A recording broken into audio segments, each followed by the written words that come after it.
Get How do you slippery know elm bark from if the gut's working veganchoicefoods.com right? for leaky gut syndrome, Let me give you a ulcerative story colitis, Crohn's of a man disease, that came to and our health irritable bowel retreat with his syndrome. wife. He was 68, his wife was 67.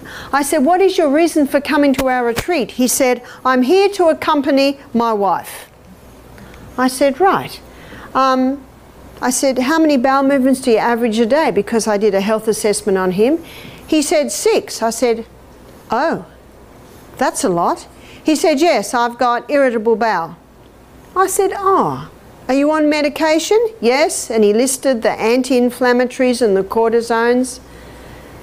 He said, yes, recently the doctor said I can do no more for you. I said, oh. And then I looked at what he ate. He loved bread, he loved meat, he loved dairy, and he loved sugar, and he loved a couple of scotches every night.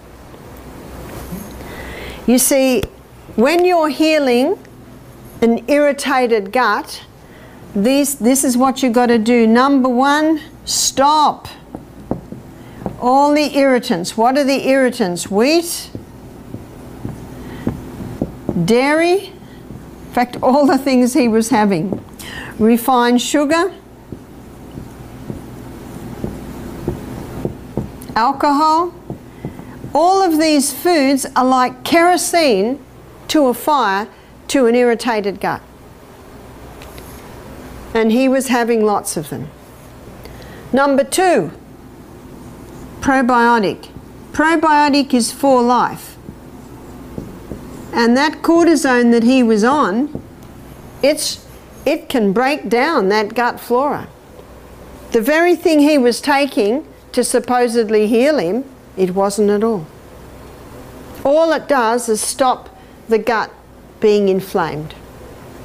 And on all that medication, he's going 6 times a day. And number 3, there is a herb called slippery elm. And slippery elm coats, soothes and heals the lining of the gut. Psalm 104 verse 14, the Bible says, God gave herbs for the service of man. Slippery elm is a remarkable herb.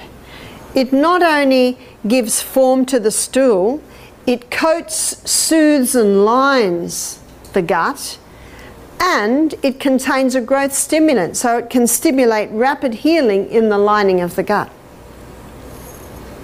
I said, can I try some things on you? He said, certainly. Now, we don't serve any wheat or dairy or refined sugar or alcohol at our health retreat. You've probably noticed. I gave him slippery elm 4 times a day, morning, noon, 6 p.m. and 9 p.m. at night. And I gave him a double dose of probiotic. You see, he told me he walks by the beach every morning, and where he walks, there are 4 restrooms on his walk. He's got to, because he's got to keep going in. So in his 1-hour walk every morning, he's got to do 4 stops. First 2 days of the program, he's on juices, so I'm watching him closely. I said, how many times are you going? He said, 5, that's 1 less, on juices. You see, the slippery elm gives form, it coats and soothes.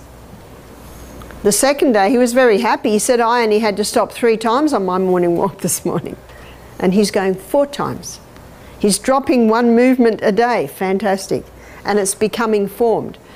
Wednesday, eating food was much better. I said to him, I believe you can stop your anti-inflammatories and halve your cortisone. He was not interested in doing that on day 1, but because of the results he was getting, he became interested. By Friday, he's going 3 times a day. That's exciting, and formed. The bleeding from the bowel had stopped. The cramping had stopped. This is on medication, all that was happening. On Sunday morning, he came running up to me very excited. He said, I just went on my morning walk and didn't go. Oh, how exciting. When he came to our health retreat, who was he here for? And he sat in the consultation like this. Because of the results he was getting, he was very interested. Because what has his doctor just told him? I can do no more for you. In fact, I know what's next. They start cutting out the colon. And you want to keep away from the knife if at all possible. And you see, it's our responsibility to prove to our doctor that we can do it. And isn't it wonderful when you surprise them? We live in an amazing body. This man's been dealing with this for 30 years. How long was he at our health retreat? 1 week. He's not healed, but he's getting a long way towards it. You see, cortisone is one drug you have to ease off. You have to ease off slowly. I haven't heard any more, but it was pretty exciting what we saw there. Do you know, as the stools become more formed and less frequent, he can start easing off the slippery elm. But before he eases off the slippery elm, my suggestion to him was get off the cortisone totally, and when everything settles down, start easing off the slippery elm. When he first came to our health retreat, he was not interested in stopping wheat, dairy, sugar and alcohol, but he's interested now. That's one of the beauties of coming to a health retreat, is you can try things at the health retreat and see what works for you. That will work for gastritis, ulcerative gastritis, irritable bowel syndrome, Crohn's disease, colitis. It will heal them all. How long will it take? How long's a piece of string? Depends how willing the person is to adhere to what you've got to do. And it also depends on how much medication they're on and how long it's been like this. But I can't think of a case more serious than this man's. 30 years, going 6 times a day, blood, cramping, almost liquid. What about the other way round, which is when we come to the large colon, not going enough? But before we go there, let's have a look at the appendix. The appendix isn't a mistake. Did you know that?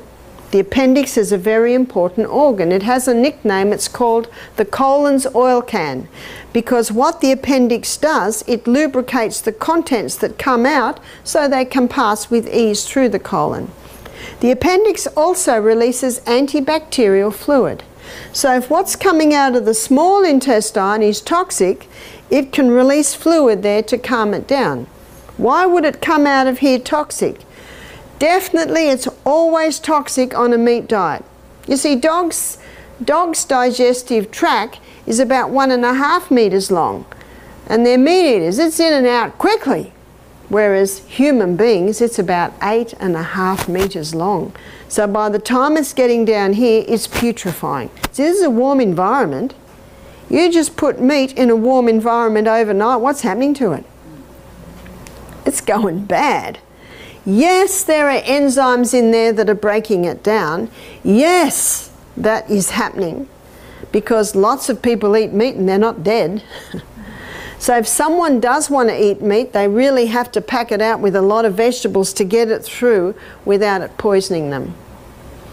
Another problem with meat is there's no fibre. And so it easily can get caught in these little pockets. Another reason why if someone chooses to eat meat, it must be with a lot of vegetables to move it through. Now, if a person's eating meat, that food's putrefying, and if they have a steak, say, and ice cream for dessert, that sugar feeds that putrefaction process. So what's coming out here is pretty bad. Now, if what's coming out here is constantly bad, that appendix starts to overwork and it starts to swell. You've heard of people getting appendicitis. It's usually just poor old appendix is just overworked.